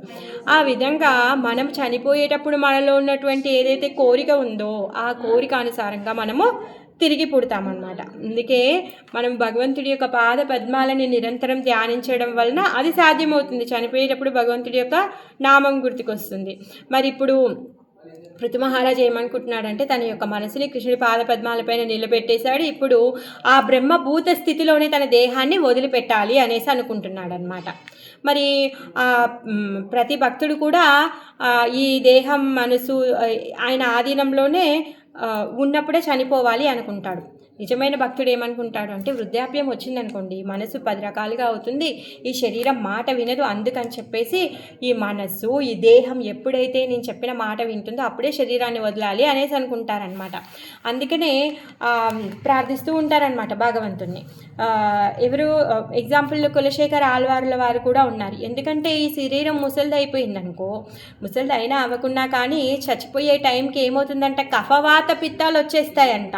మనం సరిగా భగవంతుడి యొక్క నామాన్ని చెప్పలేము, భగవంతుడి నామమే కాదు ఏ నామం కూడా చెప్పలేము. ఆ కఫవాత పిత్తాలు వస్తే మనం ఏమంటున్నామో కూడా మనకే తెలియదు. అలాంటి పరిస్థితిలో వస్తామన్నమాట. అందుకని చెప్పేసి కులశేఖర ఆళ్వార్ వారు ప్రార్థిస్తున్నారనమాట. కృష్ణ త్వదీయ పద పంకజ పంజరాంతం ఆద్యైవ మే విసతు మానస రాజహంస ప్రాణ ప్రయాణ సమయే కఫవాత పిత్తే కంఠావరోధన విదో స్మరణం కుతస్తే. సో ఎప్పుడైతే ఈ మరణ సమయంలో కఫవాత పిత్తాలు ఏవైతే వచ్చి గొంతు కూడుకొని పోతుందో, మరి ఆ సమయంలో నీ నామాన్ని పలకాలంటే చాలా కష్టము. అందుకని మరానామాసనమైనప్పుడు ఈ హరే కృష్ణ మహామంత్రాన్ని చెప్పడం కష్టం కాబట్టి కృష్ణ వెంటనే నువ్వు నన్ను అనుగ్రహించు అని చెప్పేసి తను కోరుకుంటూ ఉన్నారనమాట. అంటే నేను సై సలామత్ మంచిగా ఉన్నప్పుడే, శరీరం బాగున్నప్పుడే, బుద్ధి మంచిగా పనిచేసినప్పుడే నీ నామాన్ని చెప్తుండగా నన్ను తీసుకొని వెళ్ళు అని చెప్పేసి కోరుకుంటూ ఉన్నారనమాట. అదేవిధంగా ఇప్పుడు పృథు మహారాజు కూడా తన యొక్క ఇంద్రియాలన్నింటినీ కూడా భగవంతుడి పాదాల పద్మాల పైన పెట్టి తన శరీరాన్ని వదిలేయాలి అనుకుంటున్నాడు అనమాట. సంపీడ్యపాయుం పౌర్షీర్ణభ్యాం వాయుముస్సార యజశ్చనైః నాభ్యం కోష్టేష్వస్థాప్య హృదుర్కంఠ శీర్షని. ఇప్పుడు తను ఏం చేస్తున్నాడు, తన యొక్క ప్రాణవాయువు ఏదైతే ఉందో తను కింది నుంచి గుదము నుంచి చీలమండలం నుంచి అలా పైకి లాక్కొని వచ్చి భ్రూమధ్యం నుంచి ఆ బ్రహ్మరంధ్రం నుంచి తన యొక్క ప్రాణవాయువుని వదిలిపోతూ ఉన్నాడనమాట. ఒక ప్రత్యేకమైన ఆసనంలో కూర్చున్నాడంట, ముక్తాసనము అంటారంట దాన్ని. ఆ ముక్తాసనంలో కూర్చొని తను ఈ విధంగా యోగాభ్యాసాన్ని ప్రదర్శిస్తున్నాడు. పృథువు ప్రత్యేక ఆసనమున దాల్చిన వాడే గుదము ద్వారమును చీలమండలంతో మూసి వాటి పీడనము ద్వారా ప్రాణవాయువును మెల్లమెల్లగా పైకి కొని తెచ్చాడు. నాభిచక్రమును, హృదయంను, కంఠమును దాటి చివరికి భూమధ్యమునకు చేరెను. ఆ విధంగా ముక్తాసనంలో కూర్చొని తన ఇష్టానుసారంగా తన దేహాన్ని త్యాగం చెయ్యాలి అనుకున్నాడనమాట.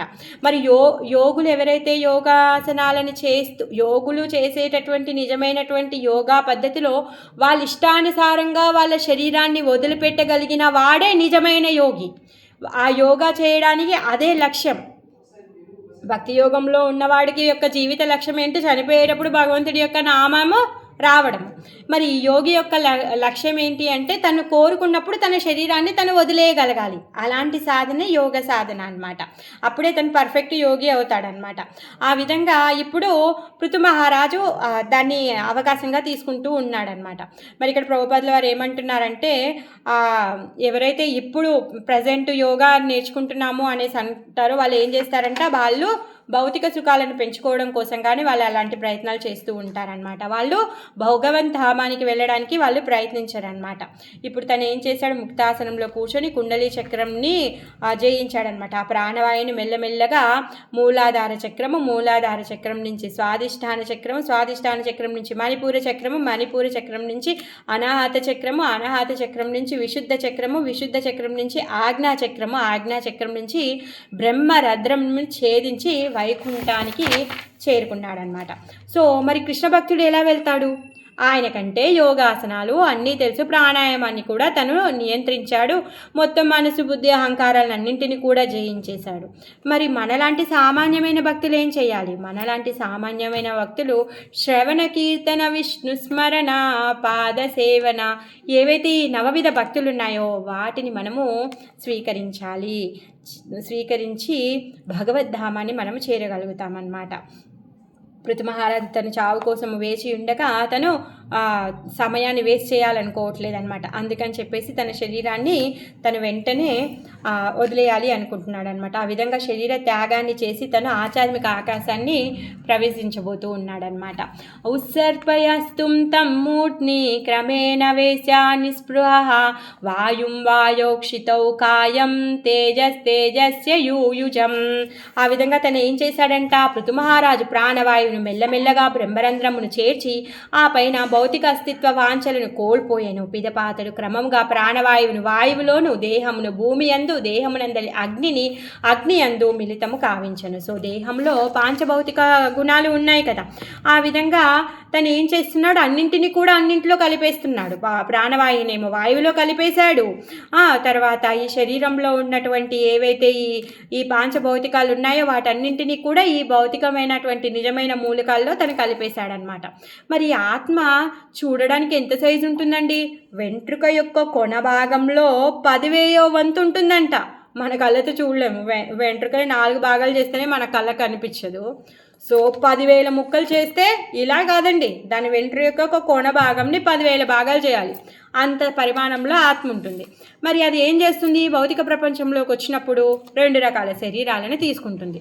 అంత చిన్న పరిణామంలో ఉన్నటువంటి ఆత్మ సూక్ష్మ శరీరాన్ని, స్థూల శరీరాన్ని, 2 శరీరాలను అది స్వీకరిస్తూ ఉంటుందన్నమాట.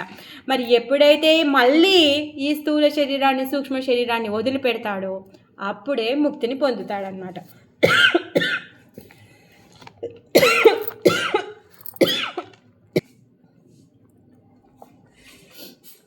కాన్యాకాశే ద్రవంతో ఏ యథాస్థానం విభాగసః క్షితిమాంబసి తత్తేజస్యదో వ్యాయో నభస్యము.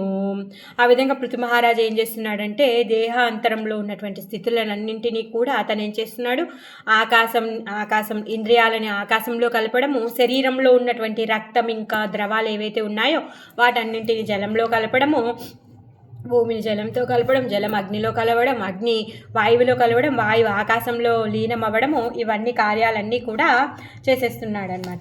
ఈ రీతి పృథు మహారాజు ఆయా దేహాంగాల స్థితులను అనుసరించి ఇంద్రియములను ఆకాశంలోనూ, రక్తాదుల వంటి శరీర ద్రవములను జలంలోనూ మిళితము చేసెను. అతడు భూమిని జలముతోనూ, జలమును అగ్నితోనూ, అగ్నిని వాయువుతోనూ, వాయువును ఆకాశంతోనూ లీనము కావించెను. ఆ విధంగా తన పాంచభౌతిక శరీరాన్ని అంతా కూడా తను మిళితం చేసేస్తూ ఉన్నాడనమాట. మరి మనము ఈ శరీరాలు ఎలా పొందుతున్నాము అన్న విషయాన్ని బ్రహ్మదేవుడు నారదుల వారికి చెప్పారనమాట. మనం 2వ స్కందంలో చదువుకున్నాం. ఏ విధంగా ఈ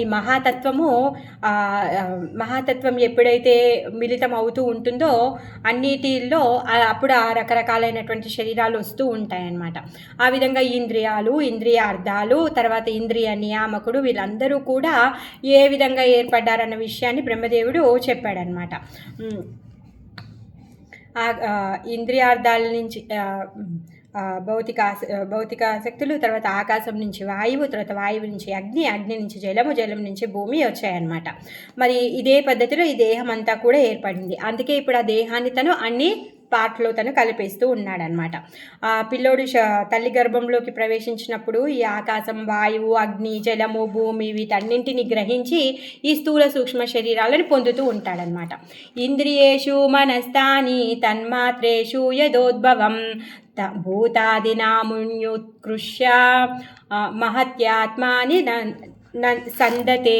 ఆ విధంగా ఈ మనసుని ఇంద్రియ మూలాలతోనూ, ఇంద్రియాలని ఇంద్రియార్థాలతోనూ, అహంకారంని మహాతత్వంతో విలీనం చేసేస్తున్నాడు అనమాట. అతడు మనసుని ఇంద్రియార్థములతోనూ, ఇంద్రియములను ఇంద్రియార్థములతోనూ వాటి స్థానములను అనుసరించి లీనము కావించను. అహంకారమును అతడు మహాతత్వంన విలీనము చేసెను. మరి అహంకారము మహాతత్వంలో విలీనం చేయడం ద్వారా 2 రకాలుగా వస్తాయంట. ఏంటంట, ఈ అహంకారము తమో గుణము, తర్వాత సత్వరజో గుణాల్లో కలవడం వలన ఈ మహాతత్వము తమో గుణంతో కలవడం వలన ఈ పంచభూతాలు వస్తాయంట. అలానే రజోగుణంలో కలవడం వలన మనస్సు తయారవుతుందంట. సత్వగుణంలో కలవడం వలన మిథ్యాహంకారము కలుగుతూ ఉంటుందన్నమాట. ఎందుకంటే ఆ సత్వం అనేది ఆ భౌతిక ప్రపంచంలో ఉన్నంతసేపు దాంట్లో కూడా ఈ భౌతికంతో మిళితం అవ్వడం వలన అది భౌతికం అయిపోతుంది. ఎప్పుడైతే మొత్తం శుద్ధం అవుతుందో అప్పుడు శుద్ధ సత్వం అవుతుంది అనమాట. ఆ స్థితిలో మాత్రమే భగవంతుడి యొక్క అనుభూతిని మనం పొందగలుగుతాం. మరి ఈ మనస్సుని రక్షించడానికి ఒక దేవత ఉంటుందంట. ఆ దేవత ఏం చేస్తుందంటే ఈ మనస్సుని కంట్రోల్ చేస్తూ ఉంటుందన్నమాట. ఈ మనస్సు ఏం చేస్తూ ఉంటుంది అంటే ఇంద్రియాల వల్ల అది ఇంద్రియార్థాల పట్ల ఆకర్షిస్తూ ఉంటుందన్నమాట. మరి ఇంద్రియార్థాలతో కలవడం వలన ఏమనిపిస్తుంది, రుచిని చూడాలి, తర్వాత అంటే స్పర్శించాలి, వాసన చూడాలి, శబ్దాన్ని వినాలి, ఇంద్రియాలతో ఎంజాయ్ చేయాలి అని అనిపిస్తుంది అనమాట. మరి ఇంద్రియాలన్నీ కూడా కలిసి మళ్ళీ ఏం చేస్తున్నాయి, మనస్సుని ఆకర్షింపచేస్తూ ఉన్నాయి.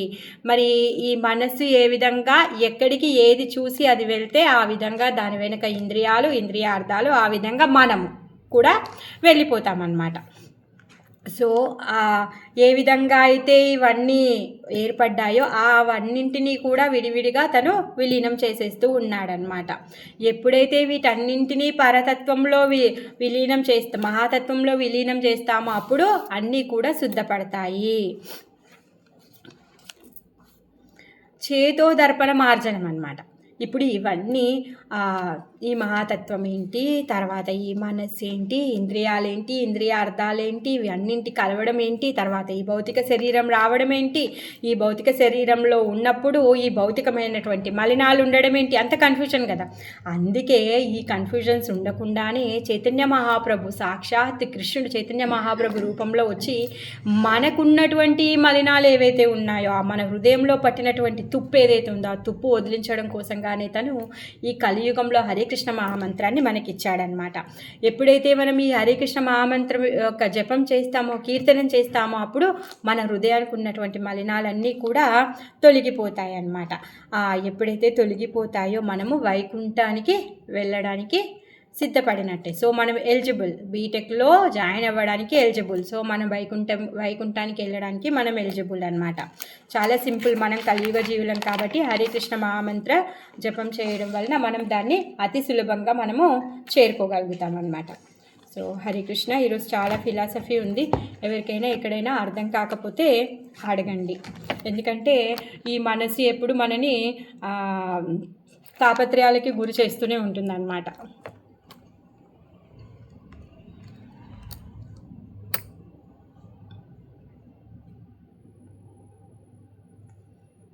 హరే కృష్ణ మాతాజీ. హరే కృష్ణ మాతాజీ.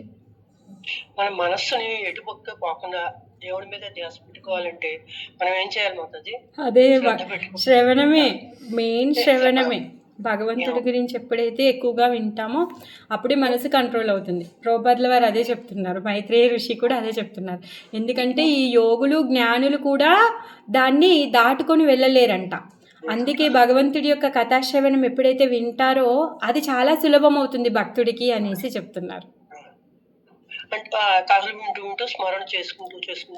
మనం ఎప్పుడైతే ఎక్కువగా వింటామో మనకు గుర్తుకొస్తుంది.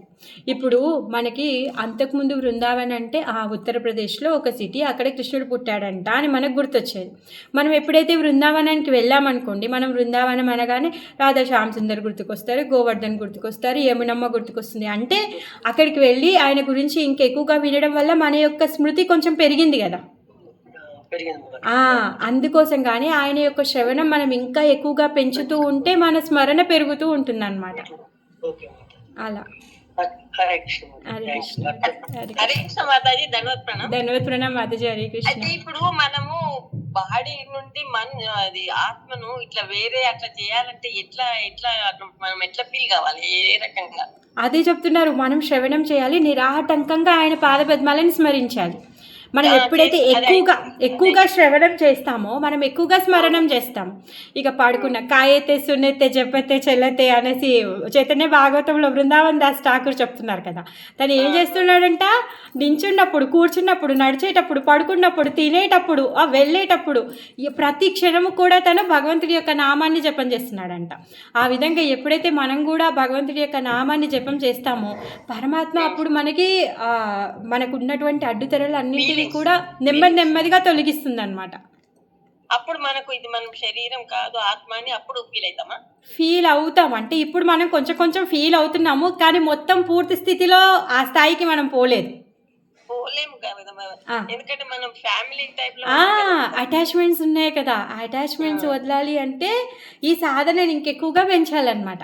అదే బ్రహ్మచారో సన్యాసి మహారాజు ఉన్నారనుకో, తనకేముండదు, దొరికితే దొరికింది, లేకపోతే లేదు, రూమ్ ఉంటే ఉంది, లేకపోతే లేదు, అతనేమి పట్టించుకోడు, ఏమి చూడడు, ఎవరి పట్ల కూడా వాళ్ళకి ఏమైనా అయ్యింది అంటే అయ్యో అని చెప్పి భగవంతుని ప్రార్థిస్తాడు, వదిలేస్తాడు. కానీ మనం అలా కాదు కదా, మనకు అన్ని పట్టుకొని ఉంటాం, అన్నీ మనకే కావాలి, అన్నిటికీ మనదే. వైరాగ్యం రావాలంటే ఎక్కువగా భగవంతుడి కథనే వినాలి. అదే చెప్తున్నారు. అంతే. ఈ రోజు మొత్తం మనం చెప్పుకున్నదా మాట్లాడము ఎవరితో, నేను జనరల్ మాటనే, నా పని ఒకటి, మన ఇదే 32 మాలలు చేసుకుంటాం మాతాజీ.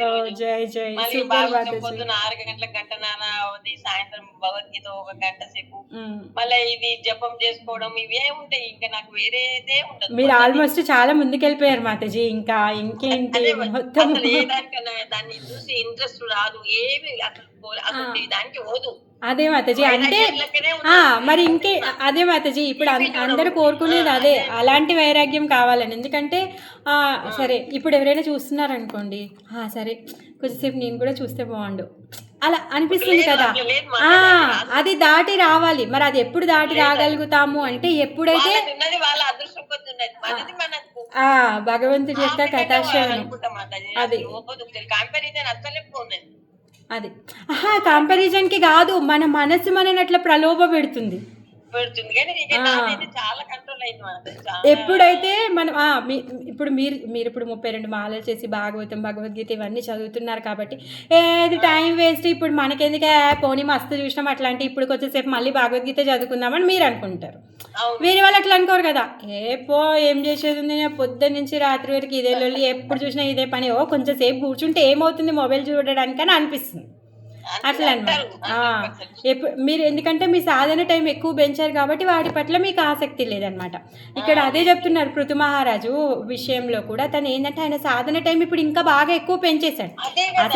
అసలు ఆయన ఎంత గొప్ప భక్తుడు, ఆయన యజ్ఞం చేసేటప్పుడు స్వయంగా స్వామి ప్రత్యక్షమయ్యాడు ఆయన యజ్ఞస్థలంలో.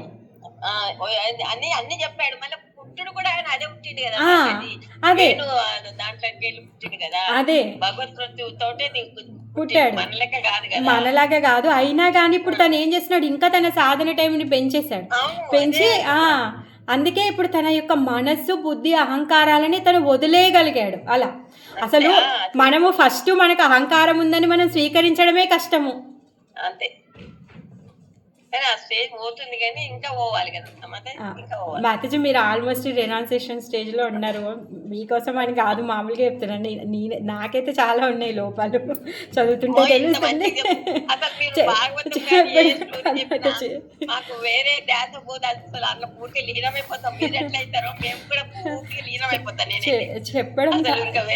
చెప్పడం కాదు మాతాజీ, మీరు మంచి ఆశీర్వదించండి. చెప్పడంతోనే కాకుండా వీటన్నింటిని కూడా నేను పాటించాలి, అంత శక్తి నాకు కూడా రావాలి అని చెప్పేసి మీరు అందరూ ఆశీర్వదించండి. అలా కాదు, పాటించాలి. పాటించే శక్తి, నిగ్రహము అది కూడా రావాలి కదా. ఇంకోటి ఆ వాతావరణం కూడా మనకు దేవుడు కలిగేయాలి. ఇస్తాడు మాతాజీ, మనం కోరుకుంటే మాత్రం పక్కా ఇస్తాడు. ఎందుకంటే నేను చెప్పాను కదా, ఫస్ట్ టైం మనం చాంటింగ్ చేసేటప్పుడు మనకు టైం లేదు. ఇప్పుడు మనం 16 రౌండ్స్ చాంటింగ్ చేస్తున్నాం. మనం ఫస్ట్ టైం భగవద్గీత చదివేటప్పుడు కూడా ఒక్క శ్లోకానికి కూడా మనకు టైం లేదు. ఇప్పుడు మీరు మూడు గంటలు 2 గంటలు బుక్స్ చదువుతున్నారు అంటే కృష్ణుడు శాంక్షన్ చేసిండు కదా.